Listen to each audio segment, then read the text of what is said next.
Hello and welcome to the video with me, Trades, where I'm doing another video for the weekly Ancho video series I'm doing here for you. I do every week. So yeah, still using this name, which I think is actually doing quite well considering, yeah, previous video has 5 views currently. Now it's just the first day basically. So yeah, improvement over what's normal for the videos, I guess. Though still no watch time for them. But whatever. Yeah, don't exactly have that much here to say when it comes to my channel. Besides the fact that I, for some reason, did lose 1 subscriber, which I think also altered in the algorithm punishing me or something, considering, yeah, not many views these last few days. So, yeah, impressions also low, I think. So, algorithm apparently doesn't really like me that much because I lost 1 subscriber for some reason. But yeah, don't have anything else to say here besides the fact that I have the Uruguay series done, as you can see, basically with a timeline video. So I guess at this point, Monday and Wednesdays are going to be just Arstratska all the way to the end of the year or something, considering if I do actually go ahead and just do that and keep it up until I finish the Arstratska series. If it gets to 18 episodes, it's basically going to end right at the end of the year. So that's kind of nice, to be honest. But yeah, with all that said, I will start talking about anime for this week. Starting off with 86, which this episode kind of highlighted um, Shin's mental state, kind of, to be honest. Which, of course, isn't very good. Because, well, yeah. He's gone through a lot, that's for sure. And also, another thing, yeah, I don't think those other countries can really be trusted that much, to be honest. I really don't think they can really be trusted. And that's just going by the leaders. That's in that one scene where Ernst is talking to them. And that's it. Basing it completely off that and that neither of them are very trustworthy at all. And also, basic kind of the last thing I have to mention when it comes to the episode itself is, yeah, the Republic has fallen. Though I think Lena should still be alive and everything, considering, yeah, she is kind of a main character. And also, on that fact, with the fact that Lena is a main character in the story, brings me to question, why exactly have we not actually seen much from the Lena's side of the story? Considering we've literally only just gotten these few short scenes and that's it. It's like I'm pretty sure that there's a lot more story there that we're not getting for some reason. I haven't read the source material or anything, but I have a pretty strong feeling that we're missing a lot of the story when it comes to Lena's side of everything that's going on. Considering we've literally only just gotten those few short scenes and that's it basically in this season so far. Though, maybe they'll show that at the end of the season. We'll have basically had the last episodes dedicated to Lena's side of the story. I don't really know, so yeah. Don't have anything else to say for 86 soon. Moving on to the next one, which is Mieruko-chan, which this episode basically kind of gives a bit more focus on Hannah, basically. Also, I'm pretty sure this going by discussions on Mao. What was in this episode basically happened earlier in the story, but it's basically moved to now, basically. So yeah, Hannah basically has an aura that attracts these monsters, kind of, but also pushes them away, I guess, kind of. I'm not exactly sure. But from what I can tell and what I've kind of gotten from discussions or something on Mal, Hannah eating basically makes that are stronger, and the weaker monsters basically just get roasted and die when basically coming in contact with that aura. Though the stronger monsters don't really care about it at all. And as we saw in this episode, even use that aura to their own advantage to eat the smaller ones and basically barbecue them. But yeah, besides all that, right up at the end of the episode there with the 3 times, I have a feeling we're going to figure out what that 3 times actually means in the next episode or two or something. It's going to be somewhat soon, I think, at least. So yeah, don't know what 3 times means or something. Maybe the amount of times that they will save Miku. Not sure. But yeah, guess we'll be figuring that out soon. So yeah, next up is Shoko Tensei. And yeah, the opening there with Paul basically saying what he's kind of gone through so far. I think I can easily say after seeing that Norn is basically the only thing that's been keeping him sane this entire time. But yeah, besides that, Rudis and Paul basically redo that little family reunion where this time Paul is more sober. So yeah, good family reunion this time around. And also Geese is a good character. He's not that important, but he's there helping kind of push the story forward and basically help, I guess. Considering I don't really know exactly how else to say that right now. So yeah, Geese is great. MVP of the episode, kind of, besides the bartender.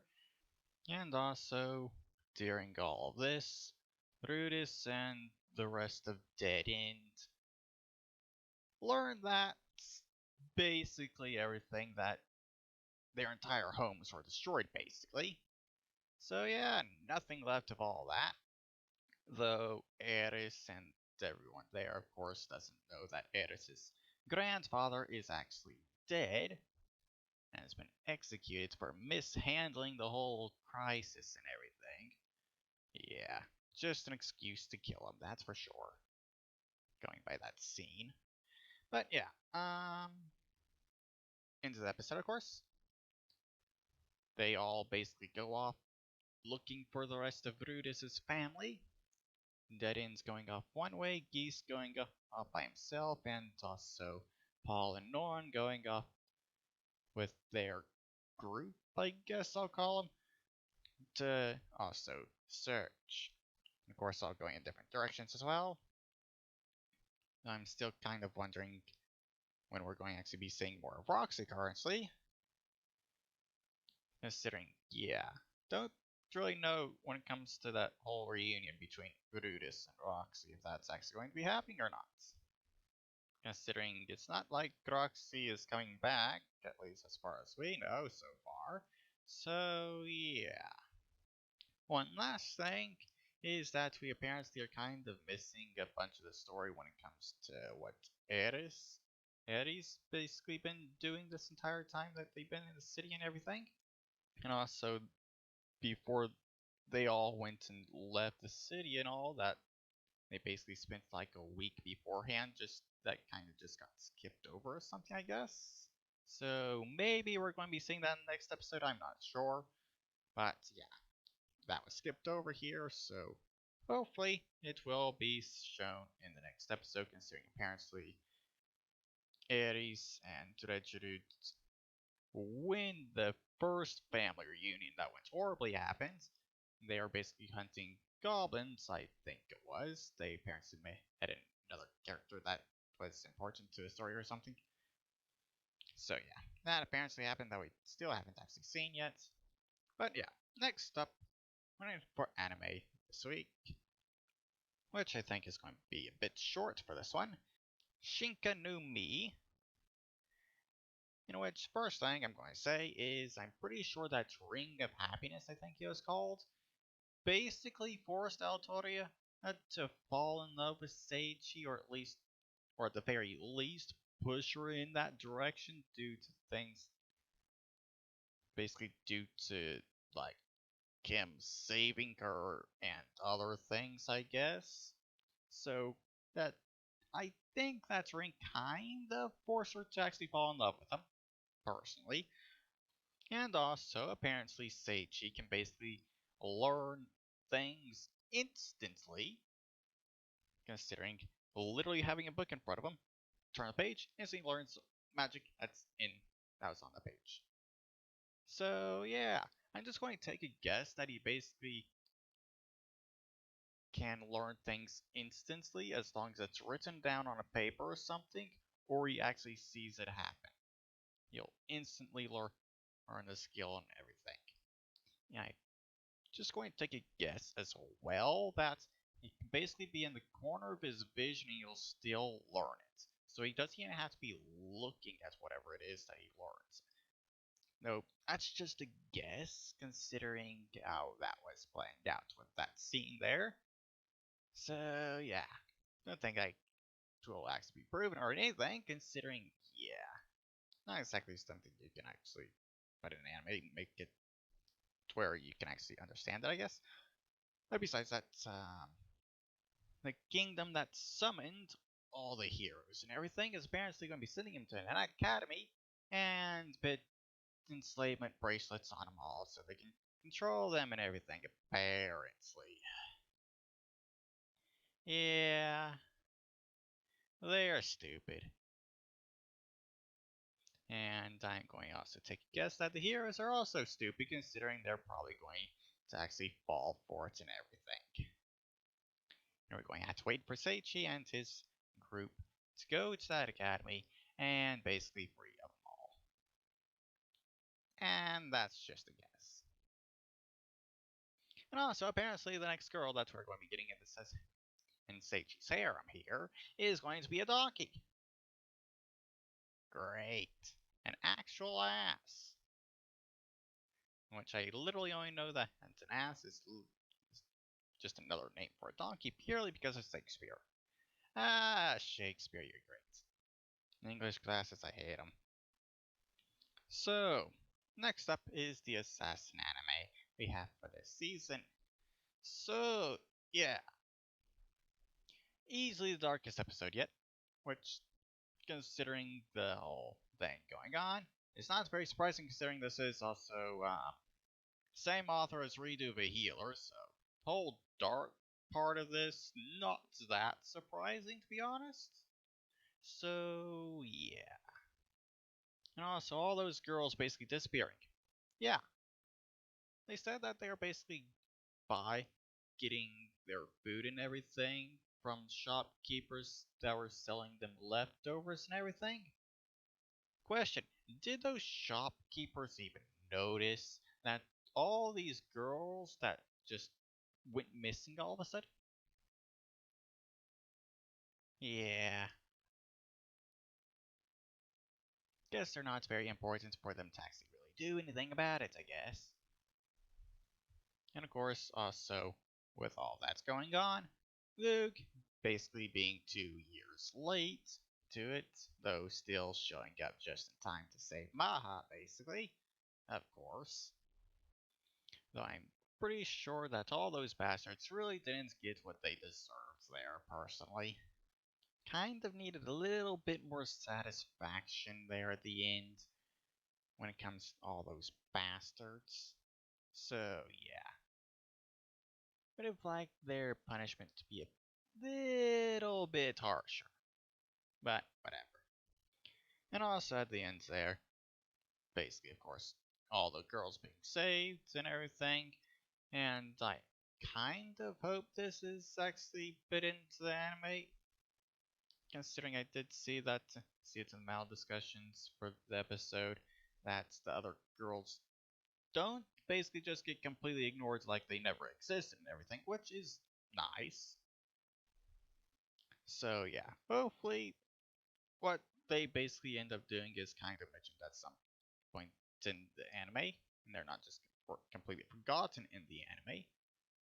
And also, one last thing to say that I honestly did not actually notice, considering I basically only noticed it today when I basically took a little visit to the Holo Live rabbit hole once again, watching little clips and everything. Seeing that Momo Suzunene voiced the character in this anime, and I completely failed to realize. Yeah, apparently voice acting Gary, which only really actually had like 5 lines maybe or something in the episode, I think. Not exactly sure. But very few lines. And also, of course, Gary being the one and only girl besides Maha that managed to basically get spared, I guess. Which kind of makes sense considering I don't think Cover Corp would really allow one of their talents to voice a character where they're, well, that's going on in the background. Considering I don't know if YouTube will really like it if I actually say that. So yeah, whatever. Congratulations to Nene for basically debuting as a voice actor now, I guess. So yeah, um, that's basically all I have when it comes to anime this week to talk about. Not that much, kind of. Actually, before I forget, 2 more things I kind of forgot about. Spirit Chronicles second season, which was kind of expected, I think, considering the whole cliffhanger at the end of the season, at the end of the first season. So that's nice, I guess, considering I actually was quite surprised watching that anime and how much I actually enjoyed it. So yeah, nice to see a second season for it, I guess. And also, Tony Kawa. Yeah, that's got a second season coming now as well. So, more nice, wholesome stuff there. That's, at this point, all the anime and everything for this week done. In which, yeah, normally I kind of go to 8 games that I played for this week, but yeah, I kind of haven't really actually played any at all this week. Which has been a while since this has happened, to be honest. Or I haven't actually played any at all. So yeah, the only thing I can really say that I've played is Devious World, which is just an HTML game with basically just text. And every now and then you'll see an image there, which on mobile, which is basically the main thing I actually play the game on, doesn't work at all. Seriously, just a handful of images or something I've seen this entire time that have actually worked on mobile. And also, warning to anyone that actually goes look at Devious World. Yeah, look at the tags first. Considering though he does actually have tags for the game listed. Some of them much more prevalent than others that are listed there, to be honest. Though there's some of those tags that yes, there are very rare. Like one of them, one of the worst ones I'd say, only is actually there like 2 or 3 times I've seen so far. And yeah, that's a very small amount compared considering how much content is actually in that thing. Considering the fact that I've kind of been playing this thing for months, though I do keep taking quite long breaks, considering I literally just start playing it again after like 2 months or something, I guess. But I've basically gone through all the male characters on there, and I'd say halfway through the teenage characters for girls as well. Though I'm currently working through all the content that's available. So Cyan, and Cyan is basically the only female character there that really has a bunch. When it comes to the male characters, it's just Eric and Jamie that really have tons of content available for them. But yeah, Not exactly sure how long it's going to take me to actually get through all science stuff. Considering I did at one point kind of just scan through trying. At one point I did try to scan through everything that's available for science stuff there. And yeah, I didn't finish because it took way too long. Considering there's like this one Ruby parody in that yeah. I gave up on trying to find the end to that thing. Considering this game kind of has this game designed where it has tons of branching paths, which makes it impossible for him to ever actually finish the game.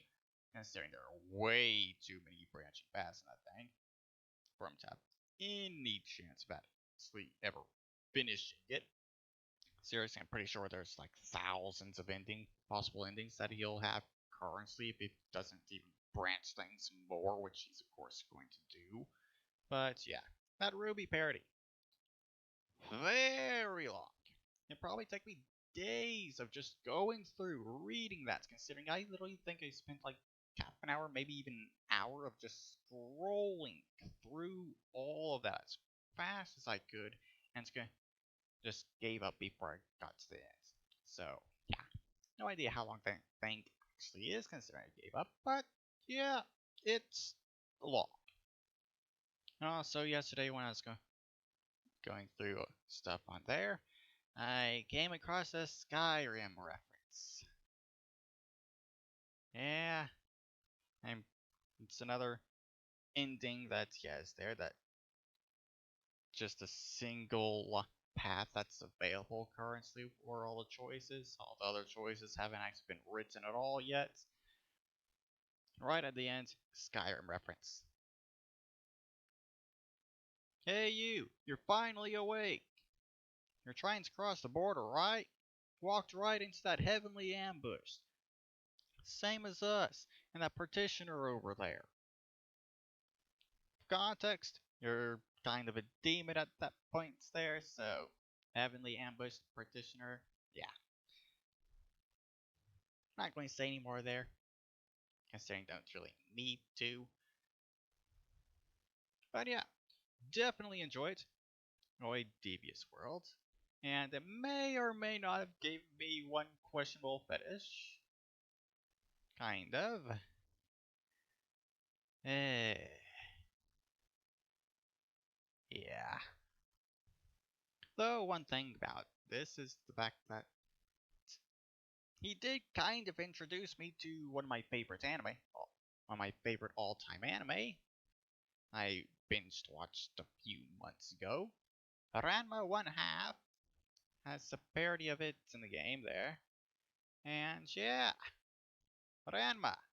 Start off really not liking K-pop Psy due to that game, though kind of lightened up on how much I didn't really like him after watching the anime, but instead replacing him for my character that I hate the most, and there is Roga.